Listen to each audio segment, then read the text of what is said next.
Wow, I thought I was making history as the first woman governor, but this even tops that. The first woman to speak at this conference. Uh, First governor, first anybody. So Michael, thank you for making me feel so welcome, as you always do, and to see your leadership in action. This guy is a pit bull, and you want to be on his side and not against him, because he knows the strength of his position, and he is the voice and the fighter that our teachers deserve. So let's give a round of applause to my friend, Michael Mulgrew. And I just had a chance to spend a few more minutes with Andy Pallotta. We have traveled the state together. We are fighting to make sure we had the red flag law in place in schools. We traveled on buses all over a few years ago, and I want to thank him for his tireless leadership as well. Great to see yes, give Andy a round of applause. Dr. Betty Rosa, our great commissioner, who is so passionate about the needs of our teachers and our kids, and what an incredible leader she is as well, Dr. Betty Rosa. Let's give her a round of applause. Randy here, Randy's here. Didn't have to travel so far, hopefully, although every time I talk, she's flying in from somewhere else, but our great AFT president, so honored to call her a New Yorker, Andy Weingarten. And the entire leadership team, I know we just left the mayor. I'm working very closely with him. Do you ever think, let's make history too. Governor working with mayor closely? Yeah. Just another news flash, right? That's what we do, right?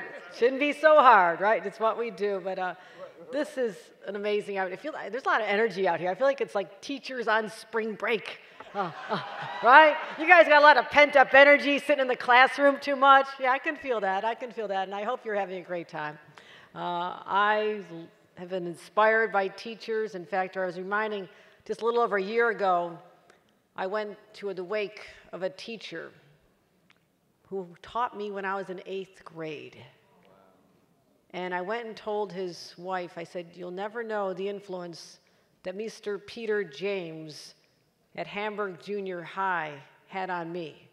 He opened my mind as an impressionable 13-year-old to the power of politics and government as we learned about American history. And I was hooked at that moment, hearing how he talked about the great leaders of our nation and our state. And he had this thought, and he actually embraced me and said, I think you can do this too. And no one ever thought I could do it. No one ever saw that path for me but a teacher named Mr. Peter James. And the Japanese proverb is, better than 1,000 days of diligent study is a single day with a great teacher. Oh, I believe that to my core. And I'm looking out at a room full of not just teachers, but great teachers. So you may never hear the influence that you had on a child like I once was, but I'm telling you, it's powerful. And you are the ones who have been called to do so much more than you ever dreamed during this pandemic. And the extraordinary sacrifice that we called upon you to do, which is to figure out how to turn on Zoom, all right, how to plug it all in, how to recharge, how to be teaching children who are still looking to you as that anchor in the storm, that sense of recognition they had, that that's the person I trust, that's my teacher. And you had to learn, they had to learn from you remotely. And many times I heard this from many teachers. I have teachers in my own family. They'd be teaching their students at one end of the kitchen table, and their own children are trying to learn at the other end. How did that even happen? But you did it. You persevered. You said, we'll do this for our kids because they need us.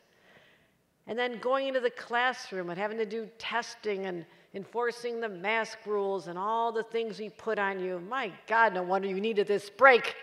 In fact, you deserve it. You deserve the recognition that should have been there your entire careers. But I'm here to tell you the state of New York does now finally recognize your incredible contributions, and we're going to start making up for a lot of lost time here, my friends. That's what we're going to do. And that's the opportunity that my very first budget gave me. I said, so how much are we spending on education? Okay, that's nice. That's not enough. I want to break records here. I want to show our priorities because we need to invest the money in our teachers, our schools, because ultimately we're investing in our children. Yeah. And that's what this is all about. You know that. That is the core of who you are. So we have an historic level of funding. Need I say $31.5 billion, a 7.2% increase. $2 billion increase in 1 year, but also something known as foundation aid. Yeah. Everybody else kind of ran away from it or litigated in court for a long time. It's like, wait a minute, people are waiting for this money. What's the big deal? Last fall, as a pretty brand new governor, I said, liberate it, settle the lawsuit, and get the money out where it belongs. Yeah. And we finally got that done as well. Also, now we realize that while these investments should have been made a long time ago, but we needed to invest more, even now more than ever, in mental health and support services inside the school, because for far too long, you have had to be teacher, parent, social worker, and mental health counselor all wrapped up into one. And you've done it beautifully, but how about giving a little more help to help those kids who still aren't the same as they would have been before the pandemic? And you see this in the children. You know this to your core, and it wasn't their fault, it wasn't your fault, it's nobody's fault, but it's government's responsibility to make sure you have the resources and the support in your schools and classrooms, and we are delivering that with an additional $125 million, all toward to help that cause. Also, we have to get, and I know New York City's covered, we don't have all-day funding for preschool elsewhere. It's available in some of the nicer communities, the well-to-do communities, but I'm going to tell you, they're probably not the ones where they need it the most. Let's invest that money in those places where the parents aren't out there hiring the tutors and getting all those fancy online education programs or playing opera music while the kid's still in the womb. I mean, that's all very nice, but a lot of people just can't do that because the moms and dads are out working. They're driving our trains and our buses, and they're working in hospitals, and they're working in these hotels like this. They can't do that because they don't, it's not that they don't want to, they actually have to earn a paycheck. And those are the people we respect. And we're going to make life a little bit easier for them because this should be happening in a school. And I thank our parents for partnering with our teachers and understanding that this is all about the kids, but I in government am your brand new, even better partner because I'm able to direct the money to help you do what you do every single day. And we're going to keep doing that. And we're going to recruit more teachers. We lost a lot of teachers. You need more in the ranks. I understand the challenge. We lost a lot during the pandemic, and others who just said, you know, I got to do something else. But we have to bring up the next generation and inspire them just the way you were inspired at the start of your career. What brought you to this profession where you dedicate your time and your talents day after day after day? We need to make other young people say, I want to be part of that. That core of people who are so dedicated to the lives of others. I want more teachers, and we're going to continue working together. And also what we're teaching in classrooms. And Mike Mulgrew and I have had this conversation 1,000 times, and we've had it once. We need career and technical education, and I want New York State to lead the nation in how we invest in our young people and give them a pathway to not just a job, but a career. We can do that, Michael. We'll get that done. We'll get that done. I have so much more to tell you, but there's one more thing that's important. The environment that you're in. Now, how many of you are working in a brand spanking new fancy school? I didn't think so. I didn't think so. I go to a lot of schools. I was at a school yesterday in Brooklyn. They don't feel real new. And in fact, they don't even feel environmentally safe to me.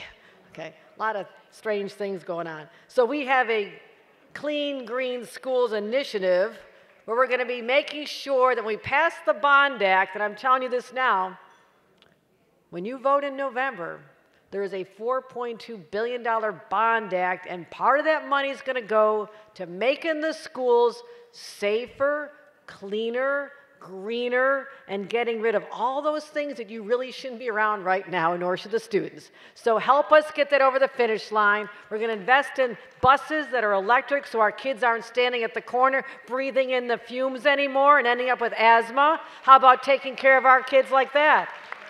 So I want to thank the U of T and the teachers' unions because it is a perfect marriage. And as an aside, I know a little bit about a perfect marriage because I've got my husband here with me. And I've been married to him for 38 years, and it just keeps getting better. He often can't join me, but he is here today because he comes from a family of teachers. He also teaches at the university. He teaches crisis communication, something I feel like I could teach as well, but that's another story. But the U of T is the perfect marriage of harnessing the power of labor and the power of teachers. So that combination is unstoppable. And I pay a lot of attention because our interests are 100% aligned. We don't have to have conflict anymore because who among us does not have the same purpose of making sure that our children have the shot at not just the American dream, but what I spoke about when I first became governor was the New York dream. It's even better. It celebrates our diversity. It celebrates the collectiveness of all the people from different walks of life and different backgrounds and different colors of their skin and different places of origin. That is the New York dream, that every child born here will get a world-class education and a pathway to a better future than perhaps their parents and grandparents had. That is my commitment to you, to make sure that that happens, and I will continue to support you every way I can. But today, I'm just here to say I honor all of you. I thank you. I thank you for what you do every day on behalf of thousands, millions of children across the state. You have my love. Thank you.